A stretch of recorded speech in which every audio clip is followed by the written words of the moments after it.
Good evening, everybody. Welcome to the Charleston Library Society. My name is Laura Pelzer. I'm the executive director here, and we are in for such a treat. First off, just everything we have to say every time is please silence your cell phones. We want to make sure that we don't have any ringing during the middle of the talk. The opportunity to partner with the Princeton Club in hosting tonight's lecture surfaced sometime last spring.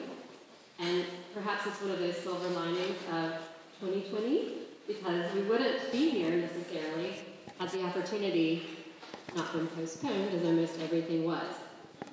We want to extend a very special thank you to Richard and Belinda Gergel, Greg Smythe, and George Arana for all of their support in making tonight possible.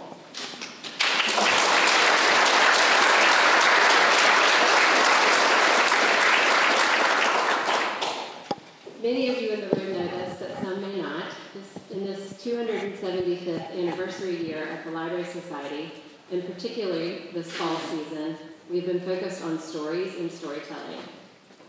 We've had deeper insights into stories that we know, and introductions to many that we did not. This evening could not be a more idyllic version of the intent behind what we're doing. We have the story of two individuals and a 30-year friendship spanning shared lectures and insightful dinners coming together for yet another conversation tonight here on our stage. The story of a family reuniting here in Charleston through its purpose, the opportunity to hear a story, or rather a reflection and reverence of a storied individual and his incredible pursuits, and intertwined within, many learnings, perspectives, and viewpoints that further enrich those of our own. We are so pleased to have this opportunity to host Randall Kennedy and Dr. Thaddeus J this evening. To set the tone and to share all of the proper introductions, I'm honored to welcome someone who needs no introduction, Judge Richard Gergel, a familiar face and a wonderful friend of the Library Society.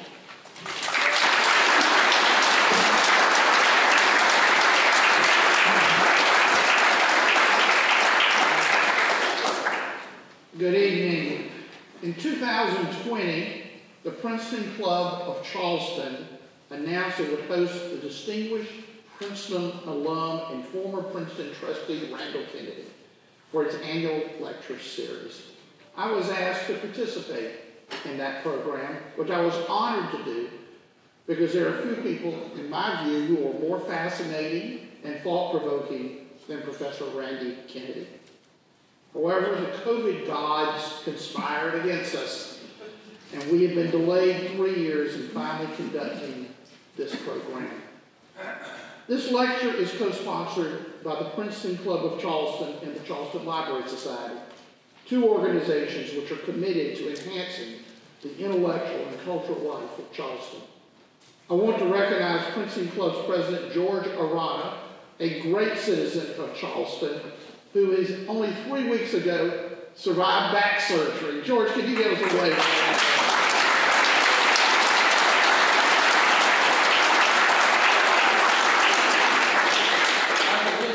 Point out that there's our banner.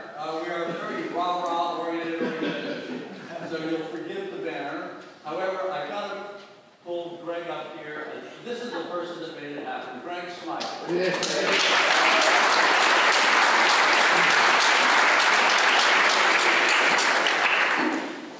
Randy Kennedy is a native of Columbia, South Carolina.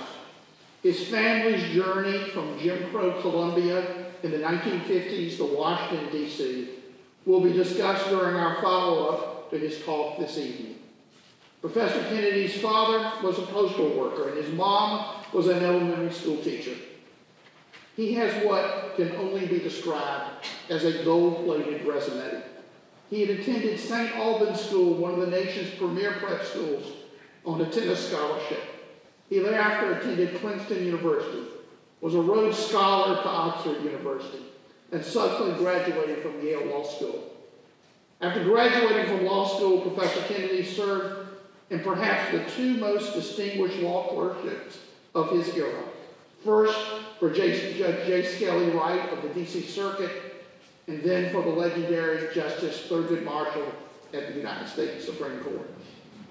Professor Kennedy joined the faculty at the Harvard Law School in 1984 after completing his clerkship with Justice Marshall.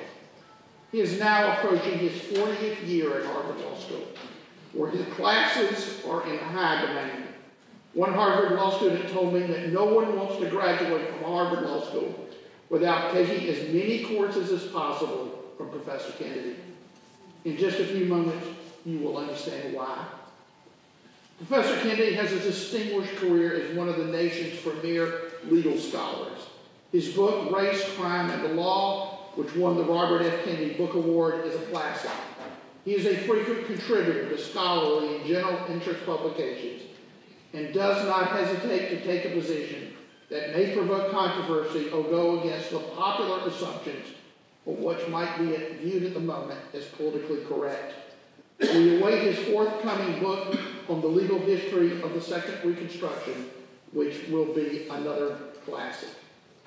His talk tonight, in my view, is classic Randall Kennedy. He will discuss with us the life and career of one of his closest family members, Dr. Thaddeus Bell, and share with us his thoughts about what Dr. Bell's remarkable career as a medical and community leader tells us about post-World War II South Carolina. We will follow Professor Kennedy's talk with a discussion between the two of us, which I hope will further expand what will undoubtedly be a fascinating talk. We will have question and answer after our discussion. With that, I present Professor Randall Kennedy.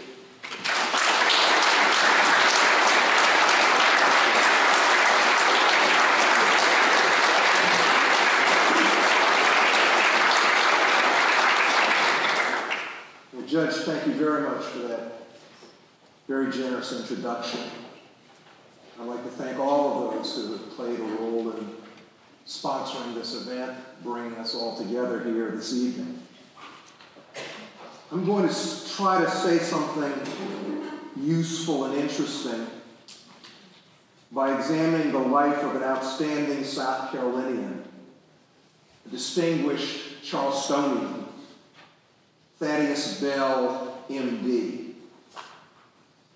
Dr. Bell was born in Columbia, South Carolina on May 17, 1944. He enjoyed a tremendous stroke of good luck at the outset because he was born to two remarkable people. His mother, Hannah Lillian Spann Bell, was a school teacher who was known for her generosity.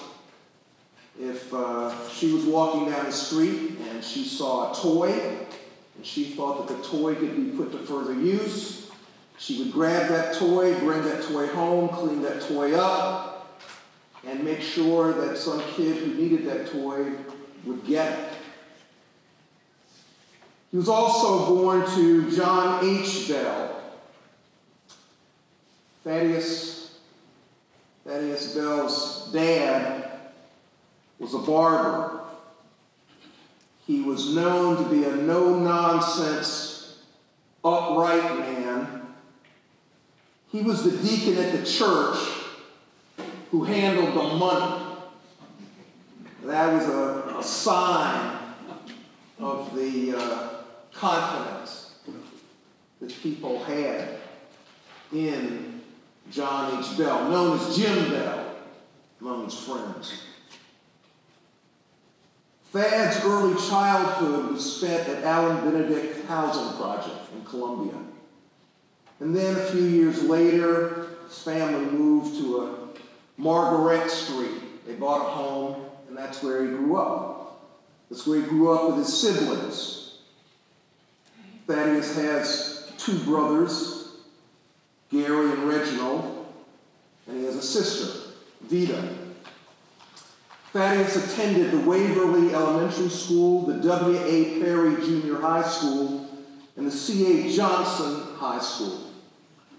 In high school, he had three experiences that were quite meaningful to him and that have really followed him throughout his life. Number one, he was on the football team, and it was quite a distinguished football team. Quite a distinguished football team. They had a wonderful record.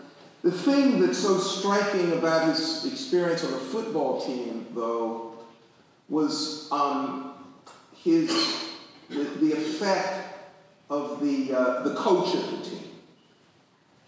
The coach of that team was a man by the name of Charles Bolden. Now, Charles Bolden was one of those people who is not known so much to history, but he made a lot of history. He made a lot of history. And he helped shape scores and scores and scores of South Carolinians who went on to do wonderful things. One of the people he helped shape was his son, Charles Bolden Jr. Charles Bolden Jr. was an officer in the United States Marine Corps. He was an astronaut he flew 4 missions in space, and he was the administrator of NASA for 8 years. And Thad knew friends with Charles Bolden, and they both enjoyed the sway of Charles Bolden Sr. Second, there was an event that happened, again related to the football team. The captain of that football team, in their senior year, their first game, suffered a ruptured spleen and almost died.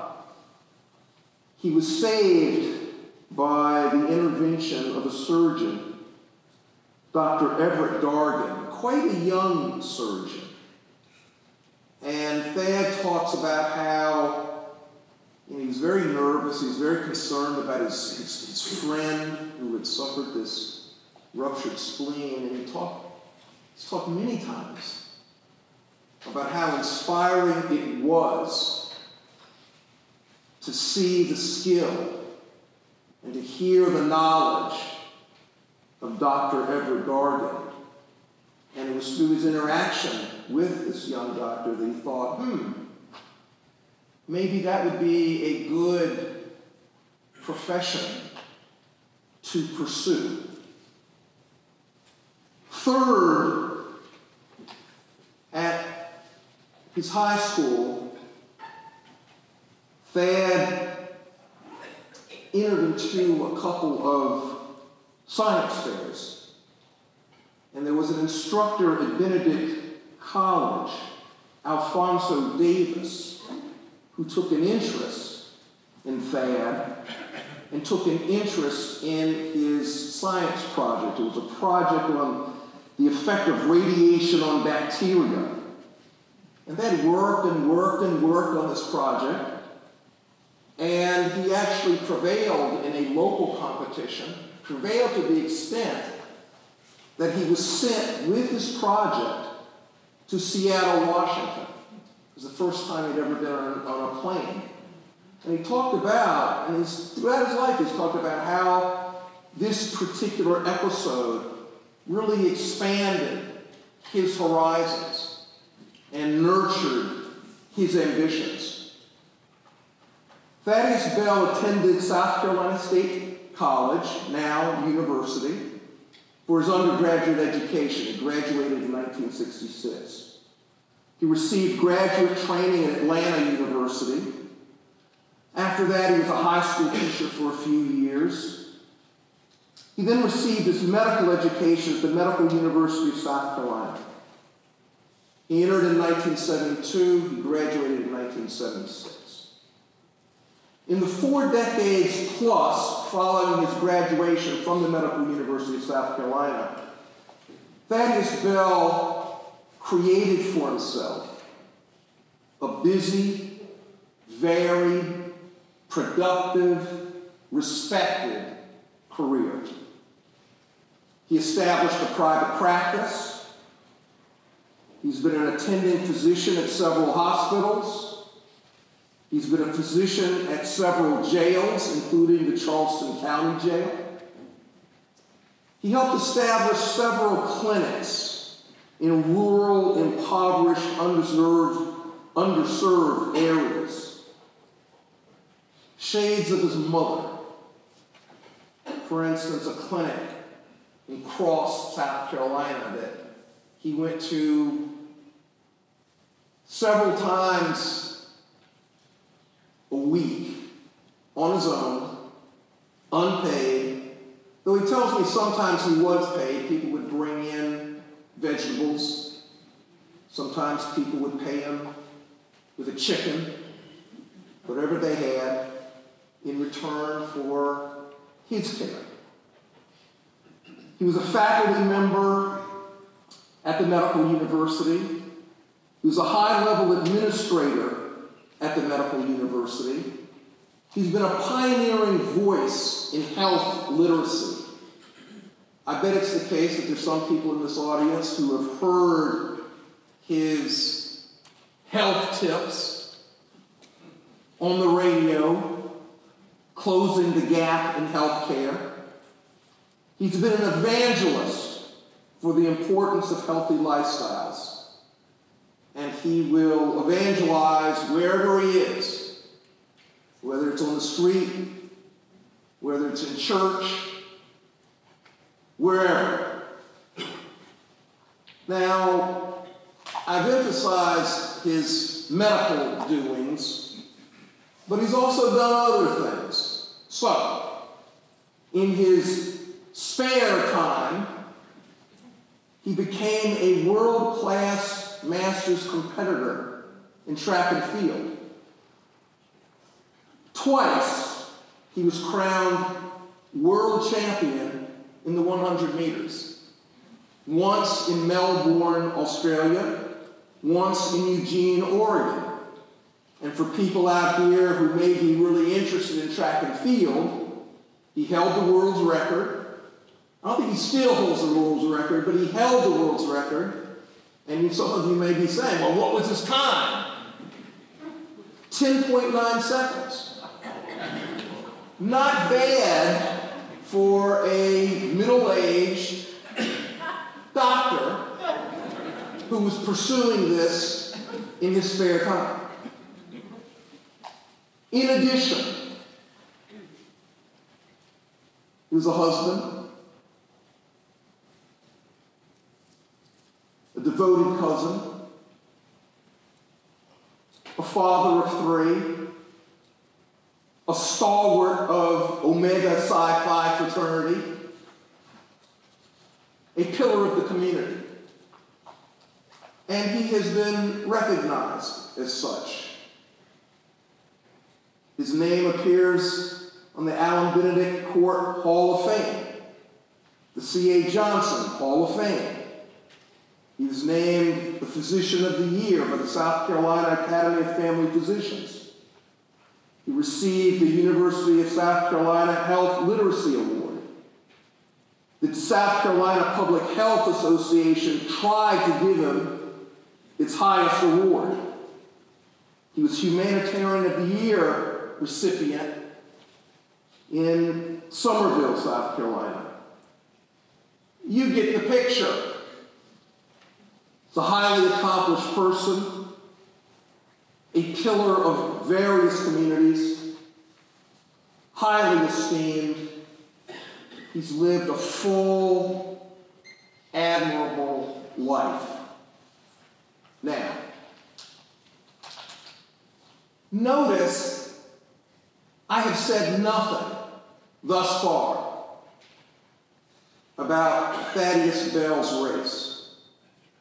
Notice that. Now, that's not accidental. I thought about this.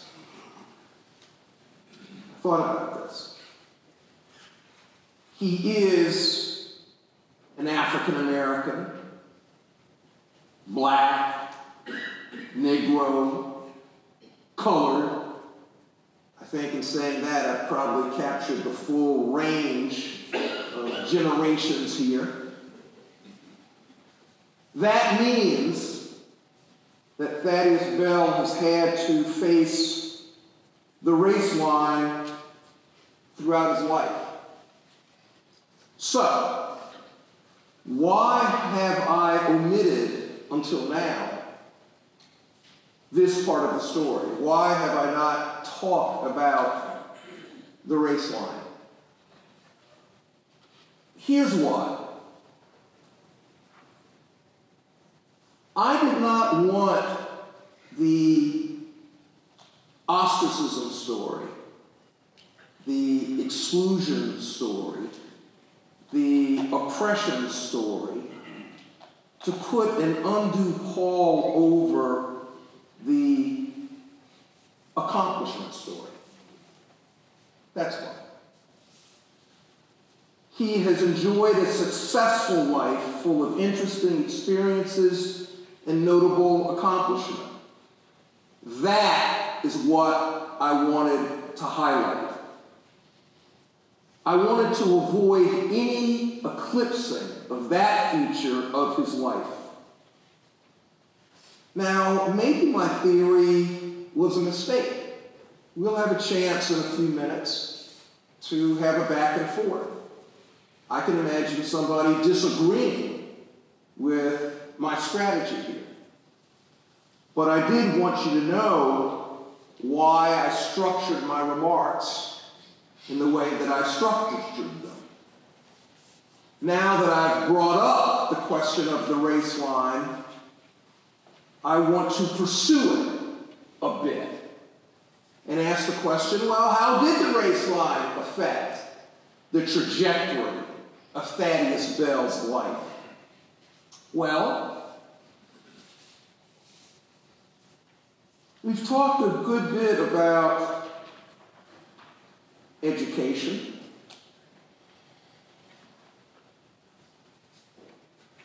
I mentioned that Thaddeus Bell was born on May 17th, 1944.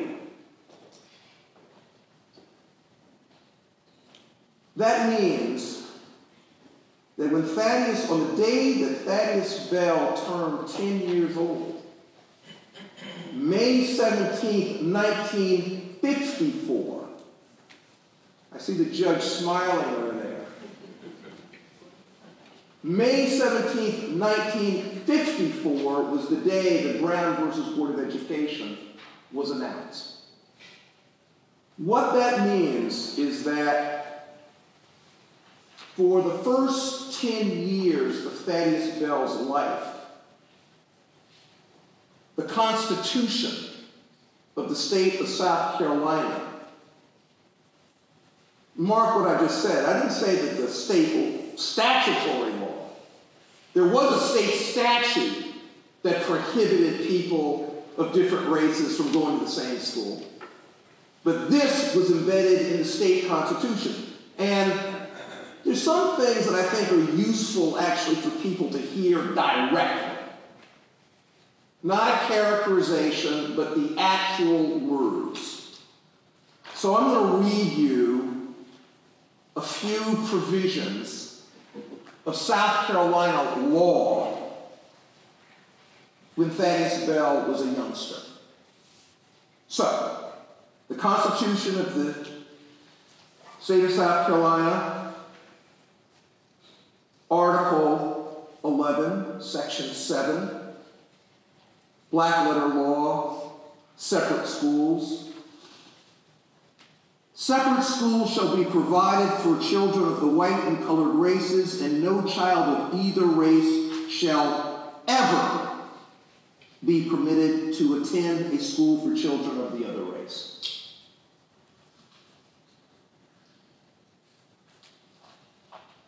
Let me read another part of the Constitution of South Carolina from those years. Marriage. The marriage of a white person with a Negro or mulatto or person who shall have 1/8 or more of Negro blood shall be unlawful and void.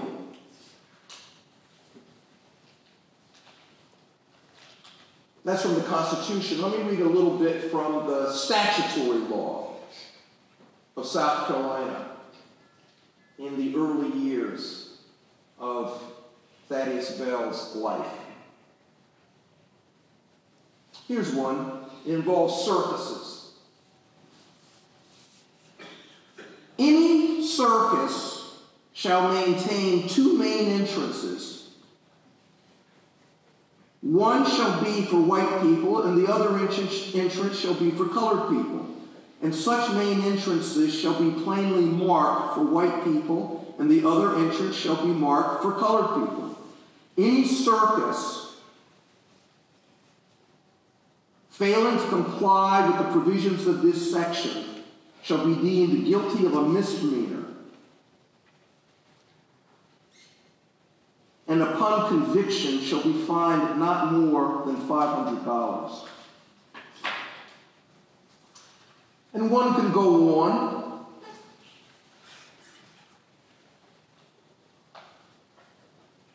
Parks, playground, and beaches. You know how important parks are to kids. There was a park 2 blocks away from the home on Margaret Street where Thaddeus grew up. In all counties containing a city of a population in excess of 60,000, it shall be unlawful to maintain public parks, public recreation centers, public amusement centers, and public bathing beaches for the joint use and enjoyment of both the white and colored races. ...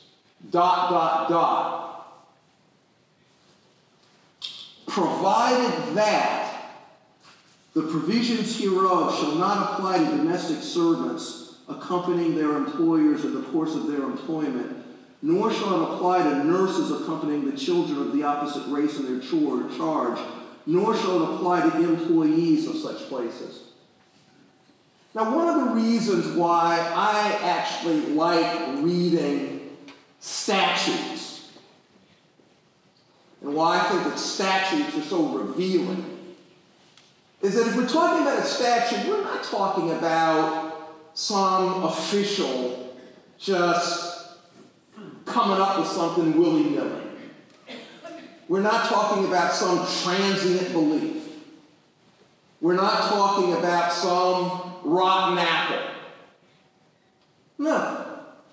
If we're talking about a constitutional provision, if we're talking about a statute, that means that a number of people thought about it. They deliberated. Somebody wrote a draft and handed it off to somebody else, and, can you approve upon this? These provisions were the fruit of deliberation. And to that extent, quite revealing of the sentiment of the time. Now,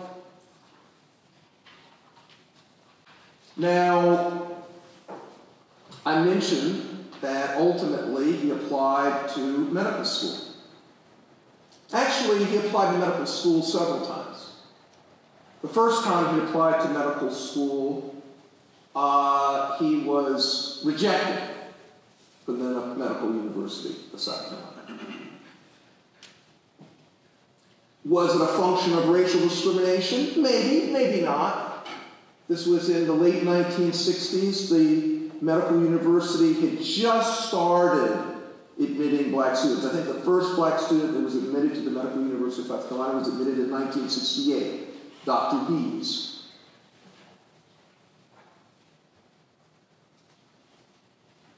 That institution started admitting black students because of pressure that was put on that institution by the federal government of the United States. The United States basically said, listen, you get money from the United States. Under the 1964 Civil Rights Act, you have an obligation, if you get money from the United States, not to engage in racial discrimination. If you continue, we will cut off funding. And it was by dint of that threat that the institution relented and started admitting black students. Thaddeus reapplied and was eventually admitted. He was not made to feel welcome.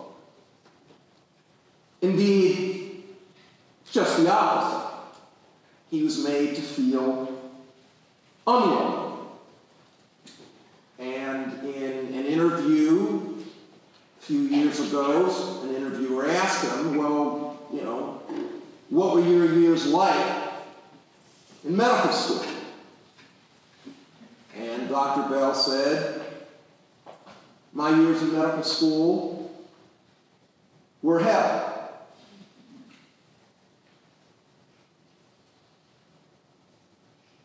The interviewer wanted to know, well, expand upon that. Give a little, you know, what are the why? And Dr. Bell said, well, there were a variety of things. One was that he didn't like the way in which medical personnel dealt with their black patients. He talked about how upsetting it was to see Jim Crow etiquette brought into the medical sphere, the way that physicians talked to black people. No surname, no sir, no Mrs., no ma'am. First name, Jim Crow style. He didn't like the way in which medical personnel handled, especially black women, showing very little concern, attentiveness, sensitivity to the question of privacy. Medical school is very difficult. It's very tough under any circumstances. Imagine going through medical school with teachers whom you to think, you, the student, you, the student, are aware that your teachers view you as racially inferior.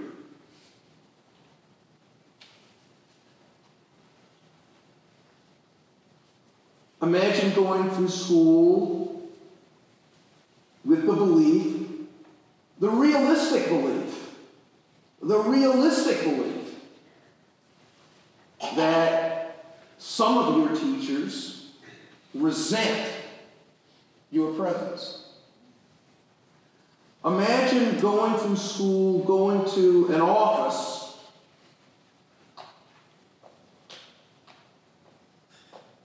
and encountering a teacher who has a Confederate general hanging in the office. And the teacher insinuates that your advancement is conditioned on your approval, or at the very least, your silence in the face of Robert E. Lee. That is what Thaddeus Bell and 5 other black students who matriculated with him face in medical school. Now, a large part of his professional life that I mentioned earlier, a large part of it, involves him coming back to the Medical University of South Carolina as an administrator and confronting the race line in a somewhat different setting. He was the director of minority affairs, and then became director of diversity, and over a period of years worked with individuals to address problems of racial prejudice, problems of racial disability, problems of racial exclusion. If you talk with Dr. Bell about those years, he will talk about their difficulty. He will also talk about his gratification that he and others were able to make changes. And he always speaks very movingly,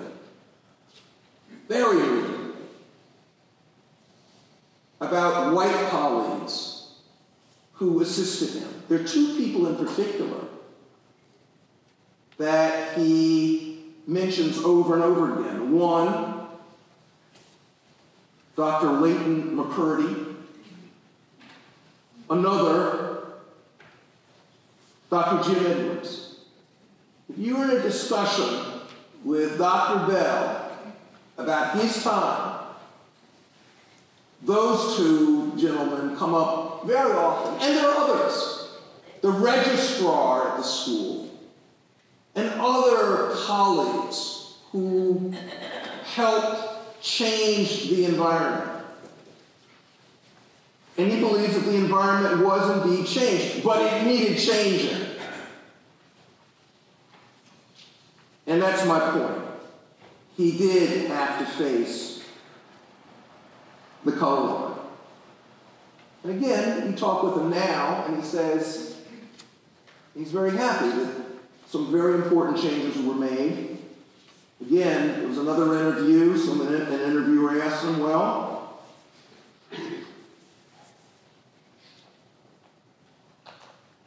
do you think that you were successful? And he says, well, to some extent. He's very happy to be able to say to students of all backgrounds that they can now come to the medical university and get a fair shake. Now, I've been talking for a while now, and I have another reveal, although it's not quite a total reveal. Thaddeus Bell is my cousin. Now, it's known in my family, this is, in families, the question of favorites can sometimes be a problem. But it's well known in my family that Thaddeus is my favorite cousin. I'm going to tell you 3 stories, briefly, about Thaddeus, Bell, and me, and the lessons I have received from him that have enriched my life. Number 1, when I was 10 years old, Thaddeus Bell came to Howard University. Again, it was a science fair. Came to Howard University for a science fair. And while he was there, he indicated that he wanted to go to Arlington National Cemetery to see the tomb of the unknown soldier and also to pay his respects to the grave site of President John F. Kennedy. And I was deputized to take him there. And we got on a bus. It was a bus that we parked right in front of Howard University on George Avenue. And it was, when we got on the bus, there were not many people on the bus. And we sat down, and the bus started getting filled up. And there came a point at which we were talking back and forth. Again, I was 10, he was 20. We're talking back and forth. And the bus gets filled up. And all of a sudden, Thaddeus puts his hand on me and says, "Randy, get up." He gets up, I get up, and he turns to 2 people. One was an elderly lady,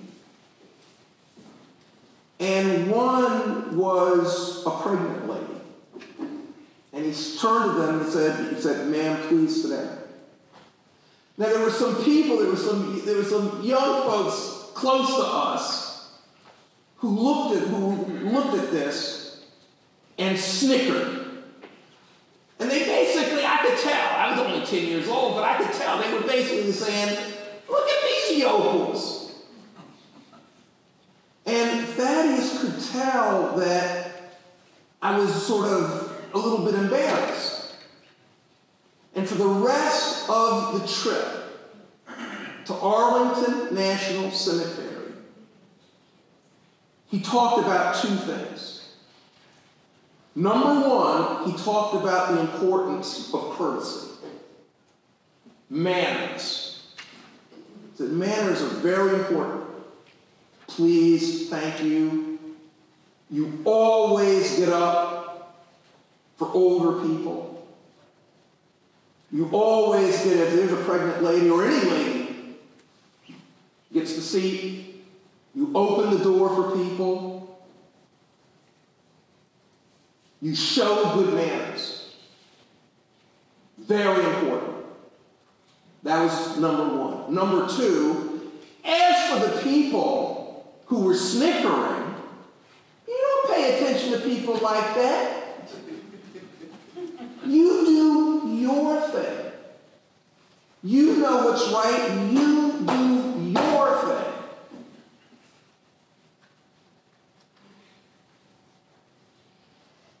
That bus ride was a long time ago.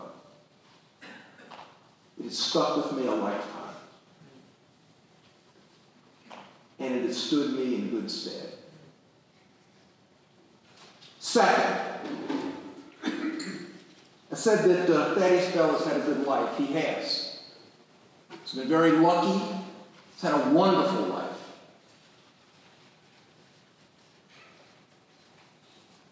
But in every life, there is darkness.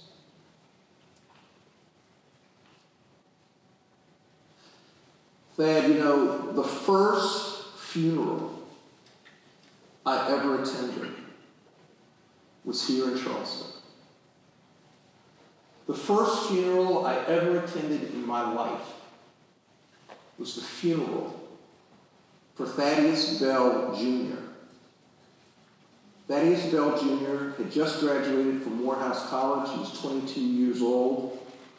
He broke his leg playing basketball, was undergoing rehabilitation, and a blood clot killed him.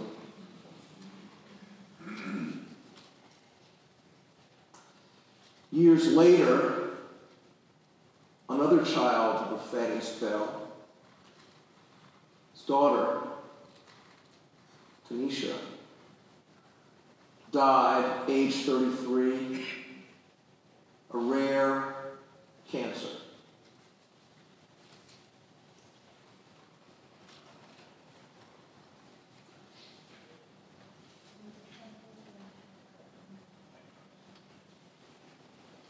It has been very meaningful in my life to see someone face unspeakable tragedy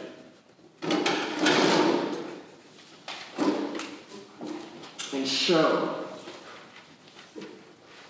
the resilience that my cousin has shown. The courage to continue living, continue ministering to people, continue inspiring, continue instructing, even in the face of such tragedy. Now let me go on to a third story. This third story was relayed to me actually as something that came out of his mouth, I think, as a comedy. I was working on a book, and I was asking people about stories that might illuminate this book, and I got the following story. Dr. Bell was attending physician at the VA hospital. I think it's the Johnson VA hospital. And he's leading, he's got 8 students behind him, and he's on rounds. And he's doing his thing, asking people, the patients, how are you doing? What are your symptoms? Have any aches, pains? Just things that doctors do, doing their rounds.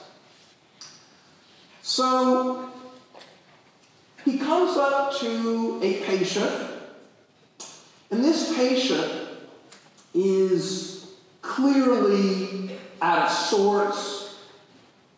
The patient is, clearly in some degree of pain, in distress. And Dr. Bell comes up to the patient with the 8 students behind him. And at that point, the patient says, so that everybody can hear, his family's there, the patient's family's there, these 8 medical students, by the way, 8 white medical students behind Dr. Bell. The patient says, quote, "I don't want no nigger doctor touching me," end quote. Dr. Bell approaches the patient, looks the patient in the eye, and says, "You need not worry. You have no nigger doctors." And then proceeds to ask the patient questions and proceed. And prescribes, appropriate medical care. And that was that. Dr. Bell tells me that the next day he came to see the patient, and the patient was doing better and proceeded to apologize. Now, the reason why I think that this is a story worth repeating, the reason why this story means a lot to me, is because, to me, this is a story about a person who kept their eye on the ball. This is a story about a doctor who was devoted to the care of his patient. This is about a doctor who was not distracted,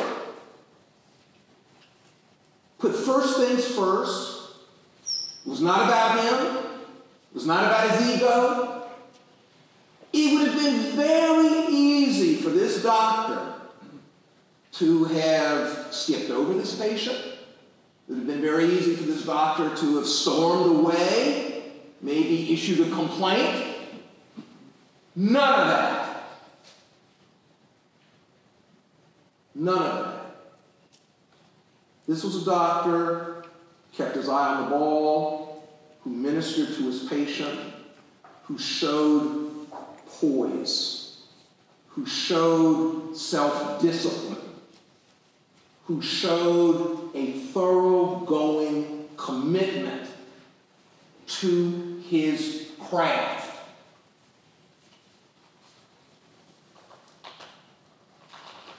That story has meant a lot to me over the years. To me, it shows exemplary, absolutely exemplary professionalism. Now, there's one more thing I want to say before I engage in a colloquy with the judge. One of the reasons why I am so happy to be here, one of the reasons why this event right here, as I'm speaking right now, is one of the high points of my life, is that the subject of my remarks is with us. The subject of my remarks is with us, and you can see him. So Dr. Thaddeus Bell, stand up.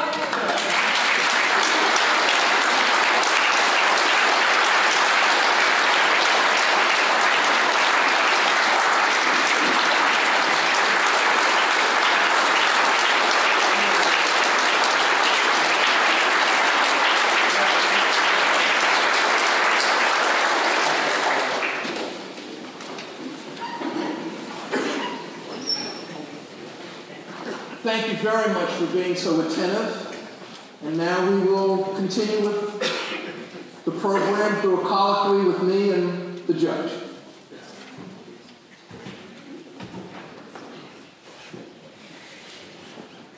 Randall Kennedy, not the greatest lecturer.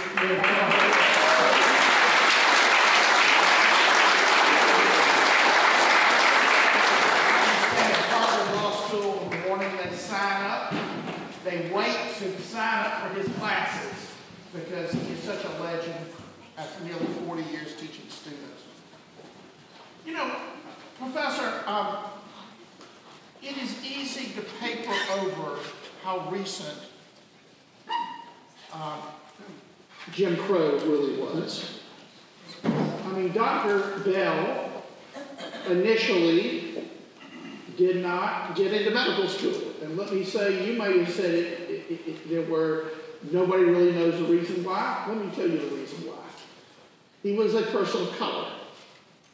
And USC had a sad history, and it took the federal government to force it to admit African American students, and I think that what a great accomplishment it was that he became the diversity officer, trying to heal some of the institutional racism that still exists today.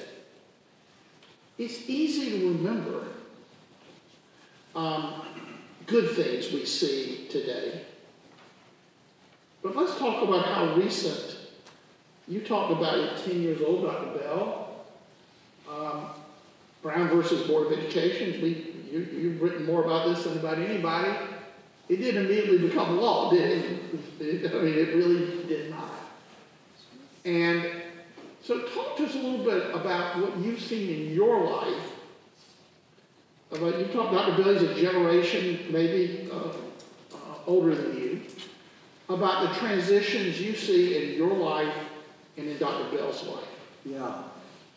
Well, you indicated, I'm from Columbia. I was born, Dr. Bell was 10 years old when Brown came down. I was born September 10th, 1954. So Brown was May 17th, 1954. My parents left South Carolina, as you indicated. They were refugees from South Carolina. I think it's important we tell the story of how your family left South Carolina. Yeah, well, it intersects with things that you've written about. My father worked for the post office, and on one of his postal runs, he went through a town, and back in those days, the postman carried a gun on the truck, and the police officer said to my father, "We don't allow black men to have guns here." I'm sure you didn't use the word black man. Probably not. And in any event, there was something of a standoff.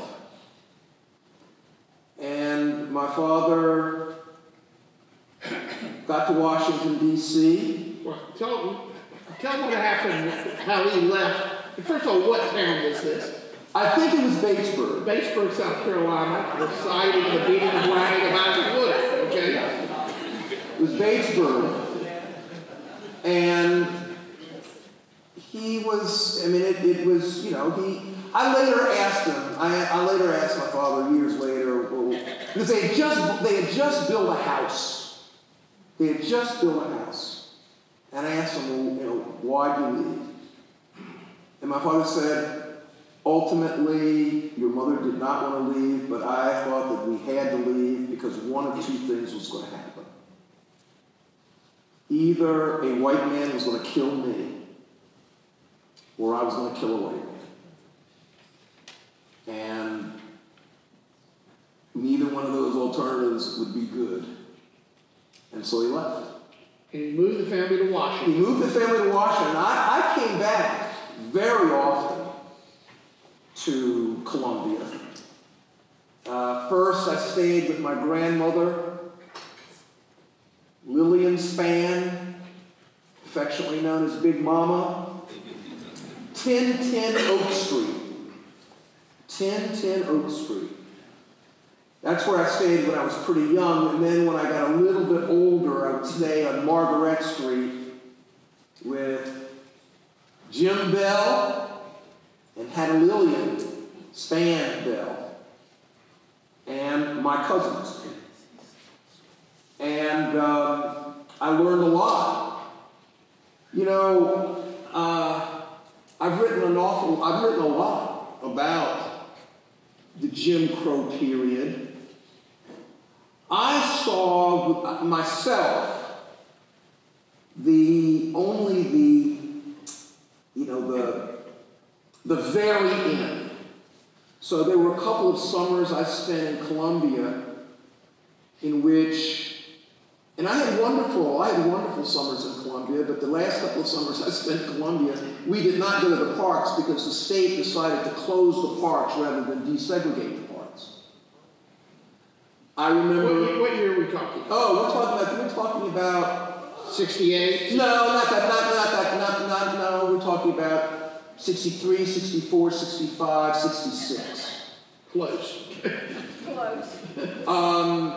I remember very distinctly going to a theater to see the first version of The Nutty Professor, the Jerry Lewis version of The Nutty Professor. And where'd you see it?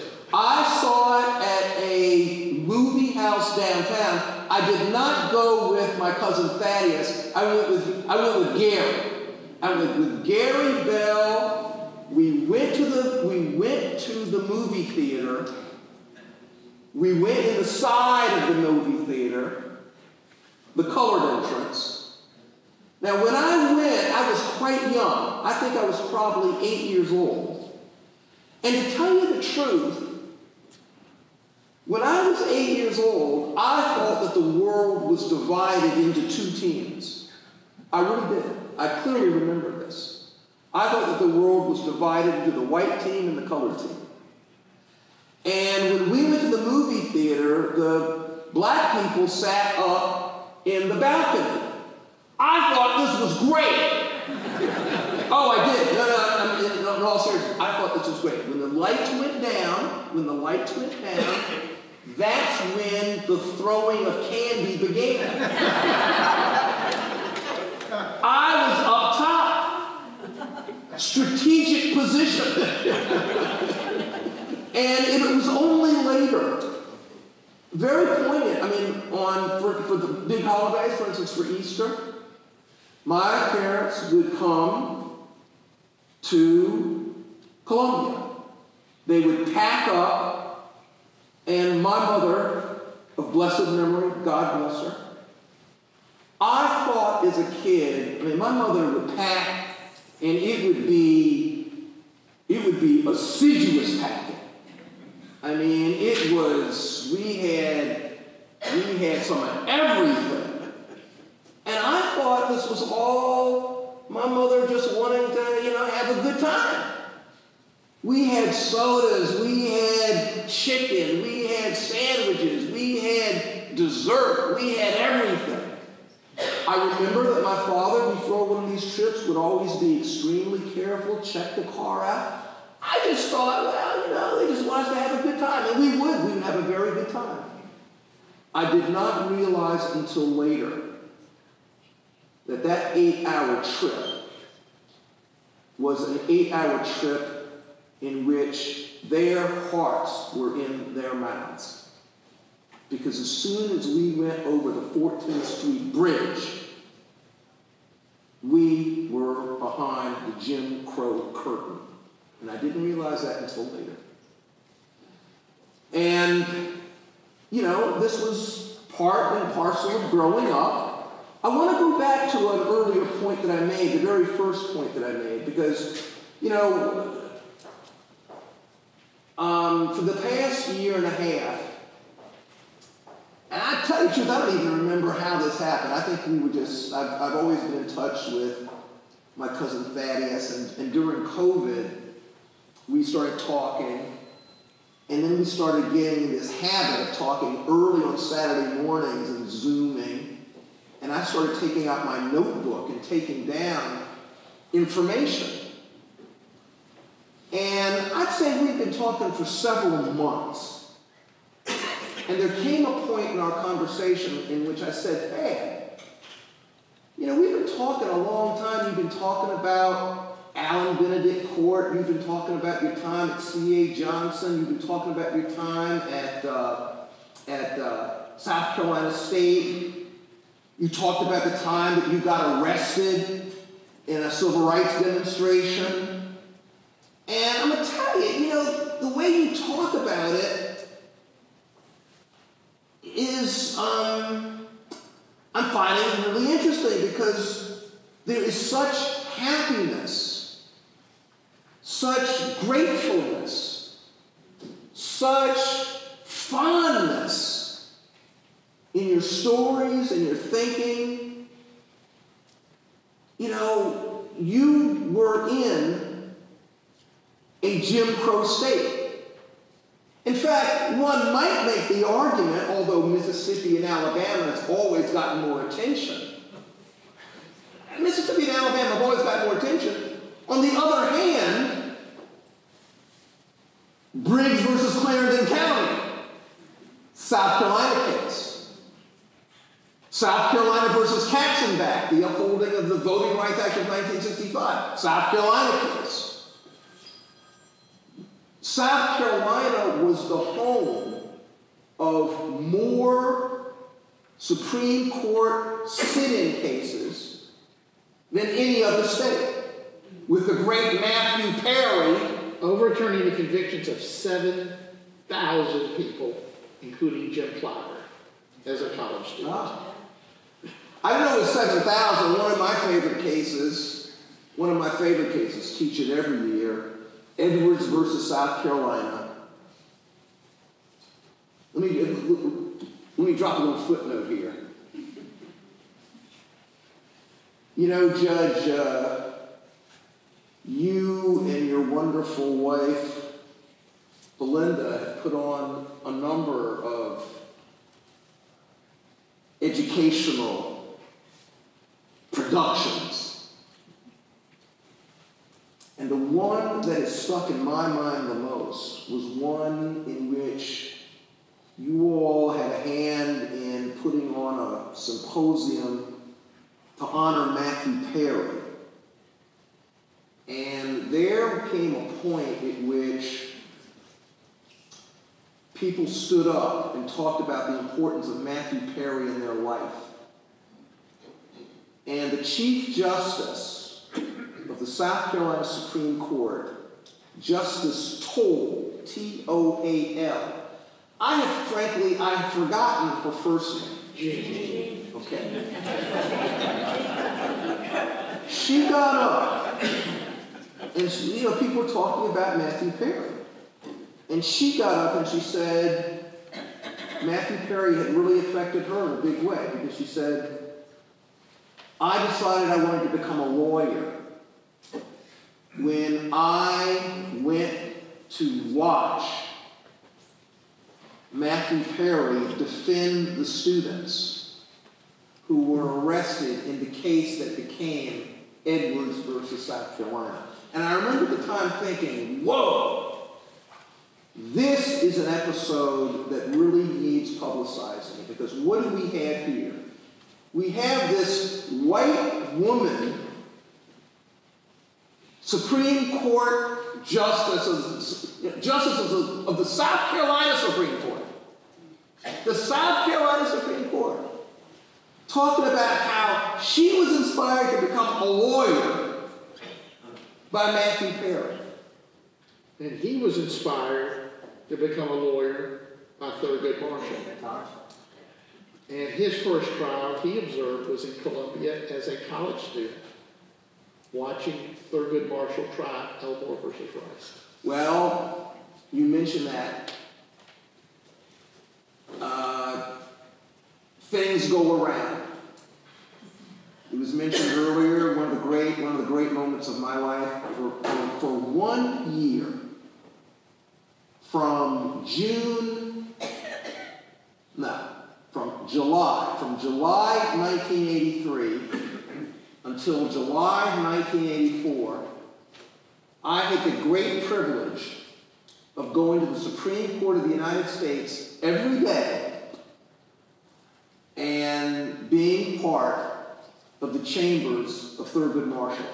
And on many of those days, not all, but on many of those days, I talked for hours with Mr. Civil Rights, who was a legendary storyteller. Legendary storyteller.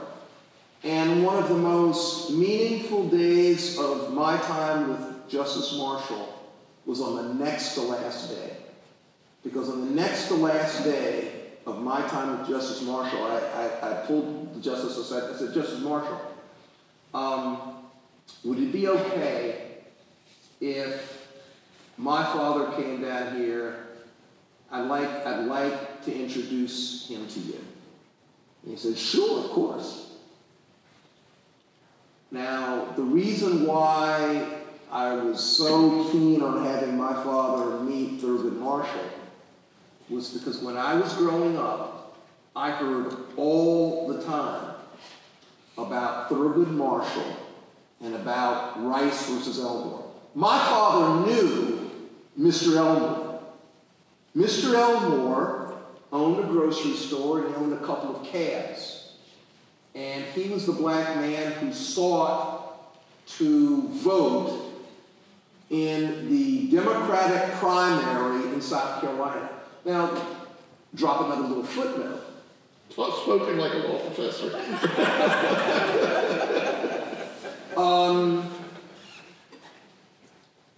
The South Carolina Democratic primary in the recent history of the United States is very important. The current president of the United States owes a lot to the Democratic primary in South Carolina. Before 1948, black people could not vote in the Democratic primary. It was a judgment by your subject, Wadey's Waring, that cleared the way in Rice versus Elmore. My father saw Thurgood Marshall argue the case. The legal issue in the case, the big legal issue, state action doctrine. My father didn't... Was the Democratic Party a state actor acting as a delegated power of the state? Yeah, was it a private party? If it was a private party, that's what the exclusionists said. It was a private party. If it was a private party, the federal Constitution had nothing to do with it. It was outside the regulation of the federal Constitution. On the other hand, if it was a state actor or if it was acting as the functional equivalent of a state actor, it was within the jurisdiction of the federal Constitution. Judge Wadey's Waring said, listen, this is performing the function of the state actor. What he said was that private clubs do not elect the President of the United States. And he also said that in that opinion, he urged South Carolina to rejoin the Union. And to adopt the American way of conducting elections. So, but none of that is what my father talked about. None of that is what my father talked about. The thing my father talked about, and here it goes back to picking up a point that I mentioned earlier with Dr. Bell and what he found painful in his years in medical school. The thing that my father talked about was the fact that the judge in the case and the lawyers in the case called Thurgood Marshall Mr. Marshall. Now, I say this to my students because I tell this story to my students. My students sort of look quizzically and say, yeah, what's the big deal? Big deal. It was a big deal. And I had to tell them what the big deal is. I say, listen, in 1948, black men in South Carolina, if you were a black minister, you would be referred to as Reverend so-and-so. If you were a black doctor, you would be referred to as Dr. so-and-so. Otherwise, that was it. First name, no Mr. But they called Thurgood Marshall Mr. Marshall and Mr. Marshall. And it was quite clear to my father that in that courtroom, the most esteemed figure in that courtroom was the chief counsel of the NAACP Legal Defense Fund, Mr. Civil Rights. Your story is more current, and you've been fascinated by this, that I had the honor of representing James Brown for many years. Mm-hmm. First time I met Mr. Brown, and I always called him Mr. Brown, he said to me, I'm going to call you Mr. Gurgle, and you're going to call me Mr. Brown, because I never heard anybody call my father by anything but his first name. Mm-hmm. And, people would say to me, wow, you represent James Brown. I said, Mr. Brown. I said, why do you call him Mr. Brown? I said, because he deserves the respect. And it was a big deal. Oh. And Judge Waring would get on lawyers who were calling witnesses by their first name. He would say, that's Mrs. Smith. Call her by her last name. And this is all the creeping culture of Jim Crow. And it's just so current. Randy, we could talk for hours. We all could get on the phone and just wear our phone out, talk to each other. But we can't. These people probably don't have as much interest as you and I have to keep talking. But let's say, are there any questions from the audience? Dr. Johnson. Well, thank you very much. I really wanted to make comments on 3 personal experiences that I have with Dr. Thaddeus Bell. Can I interrupt you for one moment? I've been assured this is a group that's going to ask questions. We want to hear your questions. Yes. So please talk to that microphone. And we got James. Dr. Johnson is former chairman of the board of MUSC and one of the states of this generation, one of the great doctors of this generation. Dr. Johnson. Thank you for that. So it's almost 45 years ago, as a young medical student at MUSC, our curriculum at that time was at the end of your first year, end of the first semester, I should say, you were assigned a physician who was to be, I guess, your mentor. And I was assigned Dr. Thaddeus Bell.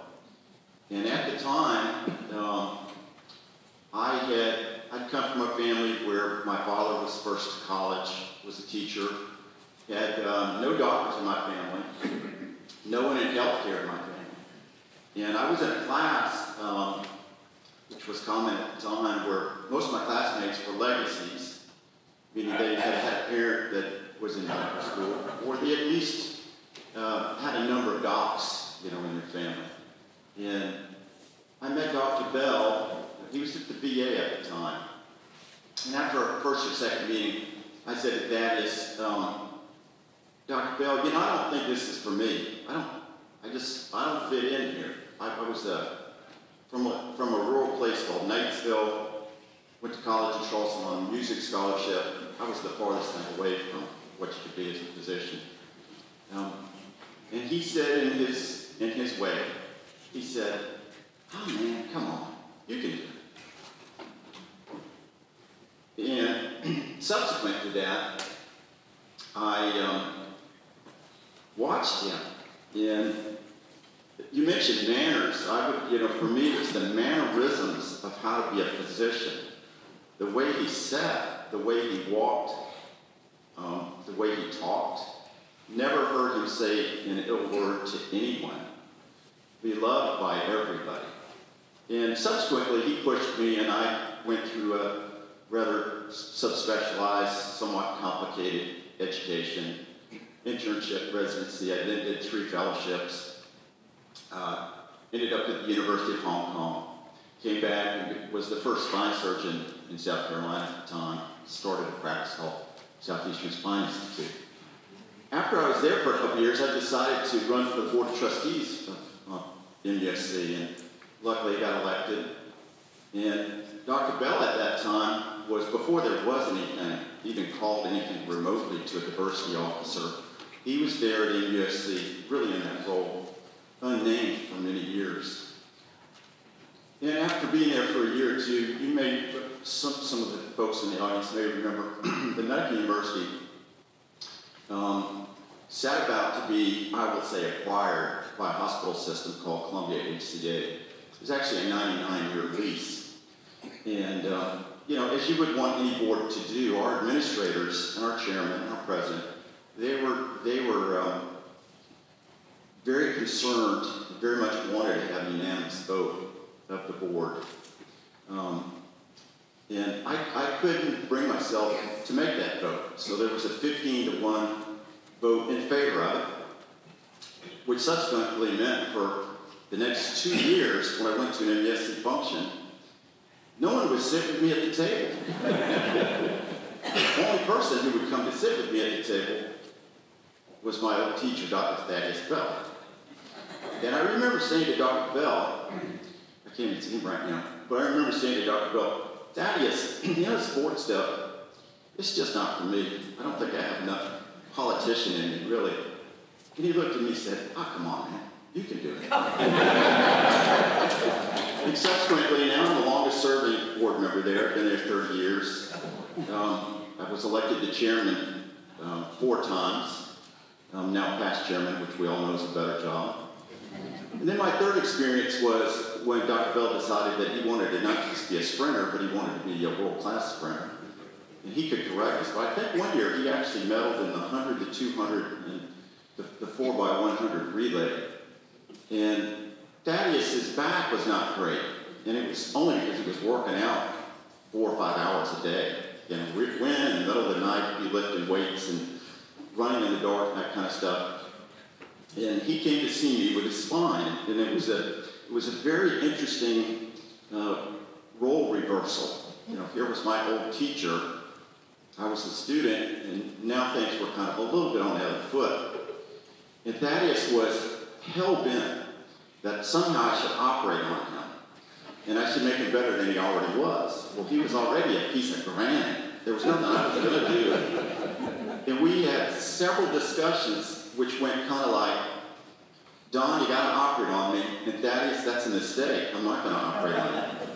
On and on and on. And Thaddeus did live up to the stereotype of most of us docs. He was a big pain in the ass patient. But I just wanted to say Thaddeus has been a father figure, a brother, a mentor, and overall just a great guy. There's some discussion here about race today, and I will tell you, that's not a discussion I've ever had with Thaddeus Bell. I don't see Thaddeus Bell as a African American or black guy, and I honestly don't think he sees me as a white guy. And that's, again, given the history, I'm not lost on that, but the fact that that's not part of who he is, at least not a part that I've ever seen, I think says great things about him. One other thing, and I'm going to digress for a a second, since this is the Princeton Club. I want to just say, about 4 years ago, several of the members here, particularly George and Greg, helped my son and gave him some advice, and he was able to go to Princeton. And I want to thank all of y'all for that. It's been a life-changing experience, I will tell you, for my family. My son subsequently got a degree in financial engineering. I have to think about it a little bit because it's outside anything I've ever thought of. His classmates went to Wall Street and he decided he wanted to get a PhD in economics. And from Princeton, every graduate school he applied to, he got into, including Princeton. And that was because of the great education that he got at Princeton. He just started at Columbia University in New York because he wanted to go to New York. But my family's forever grateful to the Princeton Club. So thank you guys for that too. Thank you, Dr. John.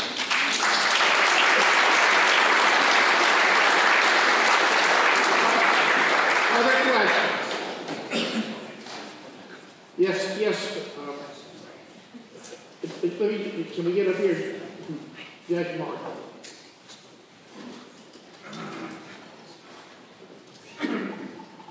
Thank you. Professor Kennedy, you said a lot of wonderful things about your cousin, but I didn't hear much about his philanthropy and how much money he has raised for medical students. Maybe he might want to say something about that, or maybe you can share that with us. Thank you. I mean, that's right.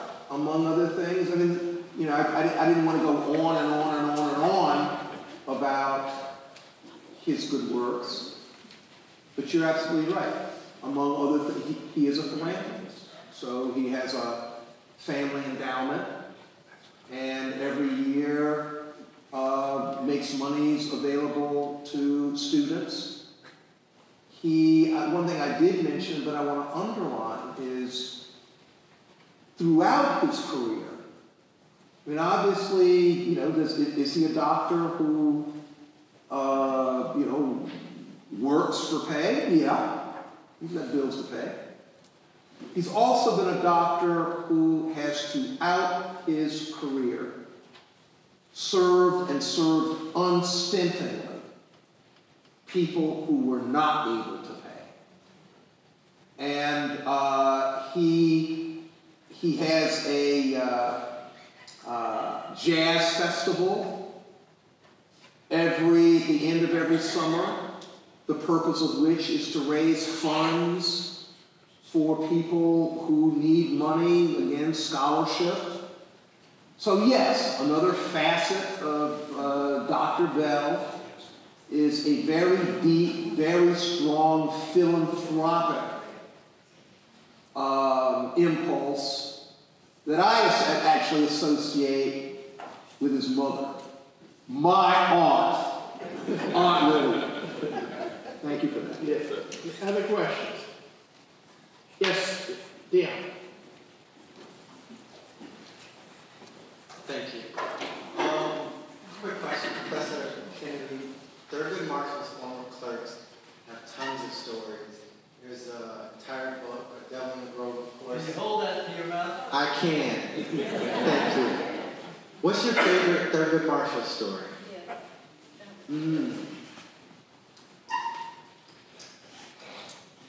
Thurgood Marshall told lots of stories, and they often had they were tough stories. You know, if you go to the Supreme Court building, there's a portrait of Thurgood Marshall, and the portrait of Thurgood Marshall makes him look like a very genial, soft, cuddly person. He was not. He was not. No. He was not. I'll tell you a story. It's a South Carolina story. It's a South Carolina story, and it's a tough story. And it's a story of the sort that he often told. Now, here was a man who argued. I mean, I think there's a very strong. I would be happy to make the argument that Thurgood Marshall was the greatest lawyer in the history of the United States. I think there's no question about that. He argued cases at every level. He was a private attorney. He was Solicitor General of the United States. He was a Court of Appeals judge. He was a justice of the Supreme Court. I mean, he did it all. But he was also, one of the things that he said on many occasions, the law is helpful. The law is helpful, but it's not everything. It's not everything. You have got to have other resources. So here's a story. One evening, he got a call from South Carolina. He was living in Harlem. Person on the other line is shouting and is obviously in distress. And the person shouts on the phone, "They've taken Reverend Hinton." And Thurgood Marshall says, "Well, calm down, tell me the story." And the person says, "Some folks saw Reverend Hinton." Reverend Hinton was the head of the NAACP in South Carolina for a long time. Somebody says, they saw Reverend Hinton. He was walking down the street. A car pulled up to Reverend Hinton. Some white men jumped out the car, pushed Reverend Hinton in the car, and sped off. What are we going to do? Thurgood Marshall said, "Okay, here's what I want you to do. I want you to stay by the phone. I want you to hang up after we talk. And I want you to say nothing to anybody. No press, no nothing. This does not go beyond this telephone call. Just stay by the phone. And stay mum. Don't say anything. Okay?" Where's that? Okay. Click goes the phone. Thurgood Marshall makes a telephone call. He makes a telephone call to one of his sources in the Federal Bureau of Investigation. He calls up his source and he says, "Listen, we have a problem in South Carolina. The problem is that Reverend Hinton, the head of the NAACP, seems to have been kidnapped. It is likely that the kidnappers probably have some connection with the Klan, but we need Reverend Hinton back, and we need him back quickly. No questions will be asked. There will be no publicity about this, but we need Reverend Hinton back quickly." His source says to him, "I hear you. Hang up the phone. I'll be back to you maybe the next hour or two." Thurgood Marshall hangs up the phone, tends to some chores. 90 minutes goes by. The phone rings. His source says, "Tell your people in South Carolina that in exactly 2 hours, they can go to the intersection of such and such a street and such a street, and there will be Reverend Hinton." He calls up the folks in South Carolina and he says, "I repeat, nothing is to be said about this. There are, no publicity, and I mean it. Nothing is to be said. In 2 hours' time, go to the intersection of such and such, and there will be Reverend Hinton." 2 hours go by. They go to the intersection of such and such, and who is there? Reverend Hinton. Wow. And Justice Marshall said, when you are engaged in a campaign of social reform, yes, you need to know the federal rules. Yes, you need to know your Constitution. Yes, you need to be able to litigate if litigation is going to be the thing that is going to, advance the needle. But sometimes it's not like that. Sometimes the federal rules won't help you out. Sometimes the Constitution won't help you out. And then you have to have created a predicate, engaged in social relations, have resources that you can mobilize to push your cause. Because that's some stuff that's outside of the law school curriculum, but very important. That was one of my favorite Justice Marshall stories, but he had many. He had many. Do we have time for another one? You can do it. I see my cousin with his hand up.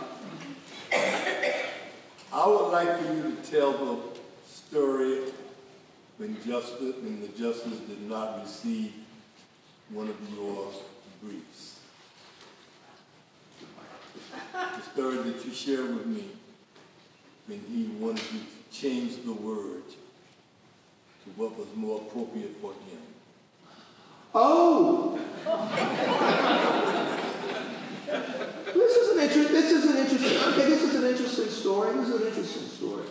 By the way, my law clerks are back there and they're listening very closely. This is an interesting story, yes. And again, listen, one of the things I've liked about, a meeting like this, not everybody's got to agree. I can imagine people after this meeting, disagreeing with propositions that I set forth, or disagreeing with propositions that Thurgood Marshall has set forth. Here's one. I had worked with Justice Marshall for about a month. Justice Marshall had 4 law clerks. We worked for him for about a month before he met with all of us. We were writing up memoranda for him. After a month went by, he told us all to come in, and he sort of laid down the law, his do's and don'ts. So, for instance, one don't was, don't ever, while you're working for me, talk to a reporter. And he said, if I even think that you've talked to a reporter, I'm going to fire you. And he meant business. And then he went through and this is how I want you to do this, how does he want it? I had a case, it was a civil rights case. And in this civil rights case, I referred to a party. It was, I referred to the party, I think, the African-American plaintiff. And Justice Marshall said, no, that's not my preferred mode of identification.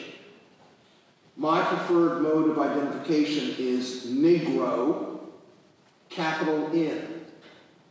It was in 1983, 1984 that, again, he was my boss, I used Negro, capital N. Well, after I worked for Justice Marshall, partly for sentimental reasons, if you read my books, I black, I use African American, but I also use Negro from time to time. Well, I was given a lecture once, and a student really objected. The student said, Professor Kennedy, I really object to your use of the word Negro. That's so old-timey. That's, that I view that as being rather derogatory.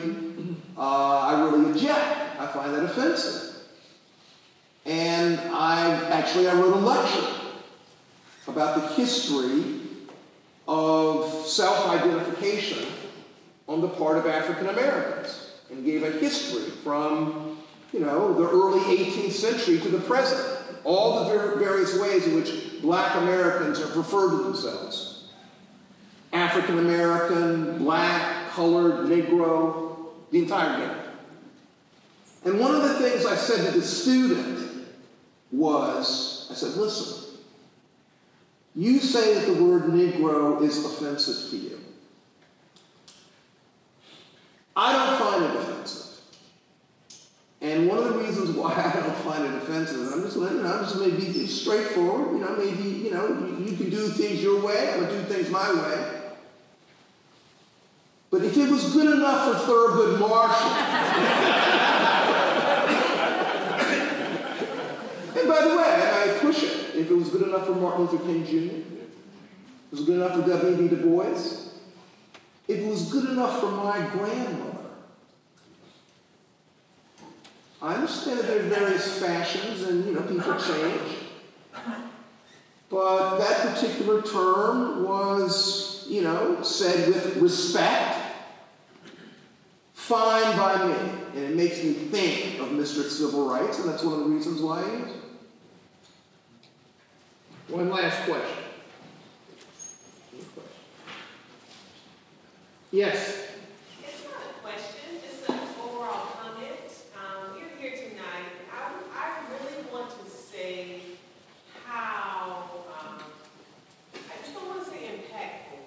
We came in tonight with the expectation for the experience, and this has been a cultural experience beyond any classroom, any life.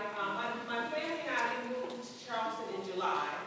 My husband and I are from South Carolina, small towns west of here. My town is Allendale, his town is St. Stephen, so super small, but we raised our kids in Florida, and coming here, the transition, our friends have been, you're moving to South Carolina. You moved to South Carolina. And we kept saying it's home, and it's the beauty and the culture of what we know, and I will tell you that everything we pray for to be manifested, the conversations that need to be had in settings like this, to understand who we are, what our purpose is, to further the journey and the perspective for younger generations to be comfortable in a setting like this, having the patriarch of a Dr. Bell, having you, Professor Kennedy, have these conversations, have the setting of listeners and believers who, as you said, may not agree, but are willing to hear and understand what it takes to push the needle. This is so necessary for us